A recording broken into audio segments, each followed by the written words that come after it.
بعد قرابة عن سنتين من حادثة تحطم الطائرة التابعة لشركة سويفت إير الإسبانية المستأجرة من قبل الخطوط الجوية الجزائرية بشمال مالي، الفرنسيون أخيراً يكشفون عن النتائج النهائية في التحقيق عن أسباب الحادثة. التحقيق الذي فضل المكتب الفرنسي للتحليل والتحقيقات بالإعلان عن نتائجه انطلاقاً من باماكو المالية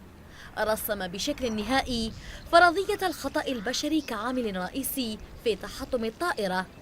بالجزم أن طاقم الطائرة الإسباني لم يشغل النظام المضاد للتجمد على مستوى المحرك. كما أشارت النتائج أن محركات أجهزة استشعار الضغط توقفت عن العمل، ما أدى إلى سقوط الطائرة لتودي معها بحياة 116 راكب من 5 جنسيات، من بينهم 6 جزائريين. فرضية الخطأ البشري كان قد طرح من طرف مكتب التحقيقات والتحاليل الفرنسي في شهر أبريل من السنة الماضية، حينما قدم النتائج الأولية للتحقيق. ومكنت عمليات البحث عن الطائرة وركابها التي باشرت فيها الجزائر منذ الإعلان عن اختفائها في الفضاء الجوي المالي من العثور على أجزاء منها في غوسي على بعد حوالي 100 كيلومتر جنوب غرب غاو،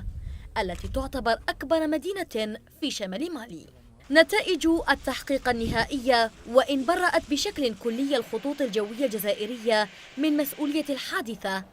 كون أن شركة سويفت إير الإسبانية تعد المسؤول الأول والأخير على طاقم الطائرة المستأجرة للناقل الجوي العمومي، ومن ثم تحمل المسؤولية الكاملة في الخاطئ البشري، فإنه لا يستبعد أن تلجأ أطرافا فرنسية سياسية وتجارية لاستغلال عائلات الضحايا وتوجيه نتائج التحقيق لمطالبة الشركة الجزائرية بتعويضات مادية، وحتى عرقلة نشاطها على التراب الفرنسي.